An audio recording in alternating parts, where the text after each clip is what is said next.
राज्यात अपघातांचे प्रमाण वाढल्याचे चित्र दिसत आहे। राज्यातील विविध जिल्ह्यांमध्ये दररोज 1 किंवा 2 अपघाताच्या घटना घडतच असतात। बुधवारी रात्री नांदेड जिल्ह्यात अंगाचा थरकाप उडवणारी घटना घडली आहे। भरधाव वेगात असलेल्या कारने स्कूटीवर असलेल्या दोघांना चिरडले। यात या दोघांचा जागीच मृत्यू झाला। अपघात एवढा भीषण होता की धडकेनंतर स्कूटीला आग लागली। त्यानंतर कार दुभाजकावर जाऊन आदळली। नांदेड हैदराबाद मार्गावरील अर्धापूर जवळ हा अपघात घडला। किशन प्रभाकर मोरे वय वर्ष 34 आणि हरीश मथुरादास गट्टानी वय वर्ष 37 अशी मृतांची नावे आहेत।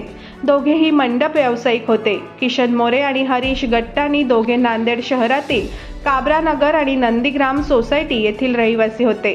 दोघांचाही नांदेड शहरात मंडपाचा व्यवसाय आहे।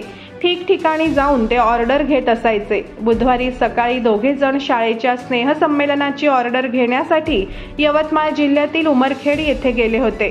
ऑर्डर घेऊन परत स्कूटीने नांदेडकडे निघाले असता अर्धापूर पारडी रोडवरील श्री संत किशनबापू आश्रमाजवळ ते आले। पाठीमागून भरधाव वेगात येत असलेल्या कारने त्यांच्या वाहनाला धडक दिली।